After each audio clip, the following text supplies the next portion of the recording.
अभी मैं बात करने जा रहा हूँ इथीरियम काइन को लेके कि इथीरियम का नेक्स्ट मूव क्या हो सकता है और इथीरियम आने वाले टाइम में कहाँ से कहाँ तक जाने की कैपेसिटी अपने अंदर रखता है।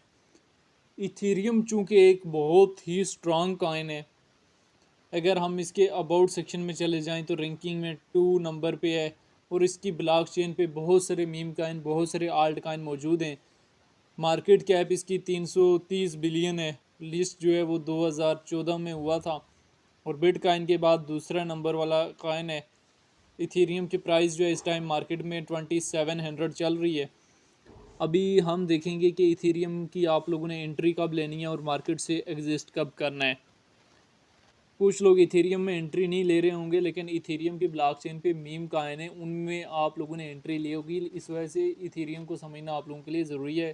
दोस्तों, चैनल पे नए हैं तो चैनल को लाजमी सब्सक्राइब कर लें। व्हाट्सएप चैनल का लिंक डिस्क्रिप्शन में है, उसको भी फॉलो कर लें।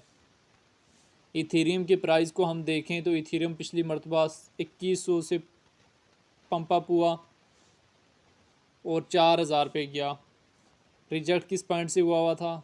रिजेक्ट 4000 से हुआ था, 2100 पे आया था। उससे पिछली मरतबा 1500 से पंप अप हुआ, 4000 पे गया। उससे पिछली मरतबा 2100 से रिजेक्ट होके 1500 पे आया था। ठीक है, काफ़ी टाइम से। उससे पिछली मरतबा एक दफ़ा ये 3500 से रिजेक्ट होके 800 पे भी आया है। ठीक है, इतनी डिप भी इसने दी है। 4800 से रिजेक्ट होके इसने इतनी बड़ी डिप भी दी है। तो क्या आने वाले टाइम में ये हमें मज़ीद बुलिश नज़र आ सकता है? तो इसने अभी एक डिप दी हुई है 2100 की। अगर आप मीम काइन में एंट्री ले रहे हैं तो यहाँ से आपको समझना ज़रूरी है कि अगेन अगर हमें इथीरियम जो है 2100 की रेंज में मिल जाता है तो इस हमारे लिए एक अच्छी बाइंग अपॉर्चुनिटी हो सकती है। डीसीए कर सकते हैं 3 पार्ट्स में।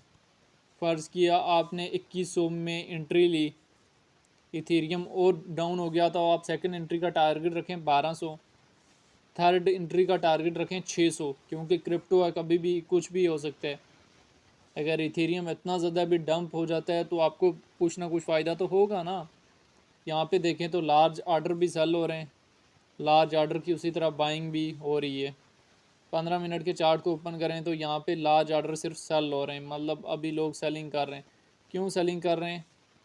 यहाँ डिप से उठाया 2600 से 2800 पे उन्होंने सेल कर दिया। अभी मार्केट ले रही है करेक्शन, इसी वजह से लार्ज अमाउंट में आर्डर जो हैं वो इथेरियम के सेल होना स्टार्ट हो गए हैं। अभी इथेरियम को अगर आप 2100 से उठाते हैं, वापस आप इसका प्रॉफिट बुक 3600 4000 रख सकते हैं। ठीक है, और इसकी ब्लॉकचेन पे जितने भी आल्ट काइन हैं, जितने भी मीम काइन हैं, उनका भी आप प्रॉफिट जो है वो सेम रख सकते हैं। और इसमें काफ़ी लोग जो एक्सपर्ट होते हैं वो 5x की लेवरेज के साथ लॉन्ग भी ओपन कर लेते हैं इथेरियम पे। और इथेरियम की ब्लॉकचेन पे जितने भी आल्ट काइन होते हैं, जितने भी मीम काइन होते हैं, उनमें भी जो है वो एंट्रीज़ लेते हैं और अच्छा खासा रेवेन्यू भी जनरेट करते हैं।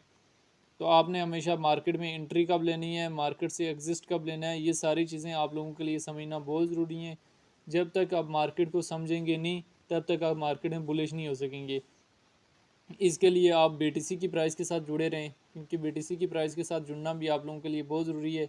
बीटीसी जो है, कोई भी काइन आज तक बीटीसी को कंपेयर नहीं कर सका। बीटीसी जो है अगर 49,000 से पंप अप हुआ हुआ 1,09,000 पे गया हुआ है। अगर हम इसकी दूसरी इमेज देखें तो अगर ये अगेन 75 के करीब भी आ जाता है तो इथेरियम की बुरी हालत हो जानी है।